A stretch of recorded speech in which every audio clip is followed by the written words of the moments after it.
Lebaran sudah selesai. Pertemuan antara Prabowo dan Megawati seperti yang dijanjikan insya Allah saat Ramadan lalu oleh Puan Maharani ternyata tak terwujud. Agaknya Megawati atau PDIP menggunakan momen pasca putusan MK, baru pertemuan Megawati dan Prabowo bisa disusun.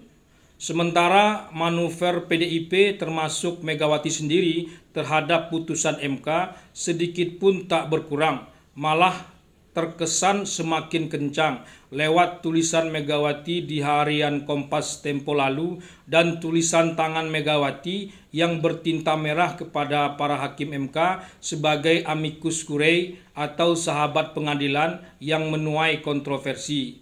Agaknya Megawati serius betul menekan atau mengintervensi para hakim MK agar suara Ganjar Mahfud yang hanya 16% itu bisa keluar sebagai pemenang Pilpres.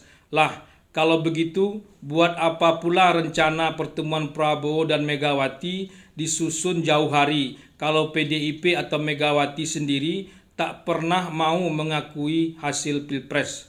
Jokowi bukan Prabowo. Ya, tidak bisa begitu juga. Jokowi dan Prabowo dalam persoalan yang digasak PDIP atau Megawati itu tak hanya menyangkut Jokowi, tapi juga Prabowo sekaligus. Memisahkan Prabowo dan Jokowi dengan cara seperti itu tak bijak. Lagian, buat apa juga publik kok disuguhi ketidakbijakan seperti itu? Sebetulnya kalau ditelisik lebih dalam, dengan Prabowo pun Megawati tak mau bertemu. Tak hanya dengan Jokowi dan SBY, selama 20 tahun kita sudah belajar mengatakan dengan Prabowo Megawati tak ada masalah, sahabat lama. Tak bisa begitu juga. Itu semacam strategi politik buat exit saja kalau PDIP mau masuk kabinet. Maka kalau dilekatkan juga istilah Raja Jawa buat pemimpin modern saat ini, utamanya pasca reformasi, sebetulnya tak bisa dilekatkan kepada Jokowi, tapi lebih tepat dilekatkan kepada Megawati. Lihatlah, kalau Megawati tak berkuasa, cenderung ada masalah dengan Habibie, Gus Dur, SBY, dan terakhir Jokowi. Maka dengan Prabowo pun tak bisa dikatakan tak ada masalah. Masih ingat kesepakatan batu tulis antara Prabowo dan Megawati? Termasuk menjelang, di saat, dan setelah Pilpres saat ini.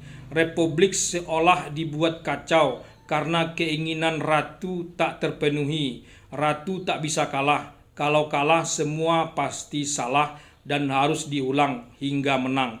Megawati atau PDIP kalau kalah memang lebih cocoknya berada di luar pemerintahan, beroposisi, tak bisa ikut masuk. Maka lupakanlah pertemuan Prabowo dan Megawati dan Jokowi. Apalagi pertemuan Prabowo dan Megawati hanya untuk memisahkan Prabowo dan Jokowi. Lebaran memang sudah selesai.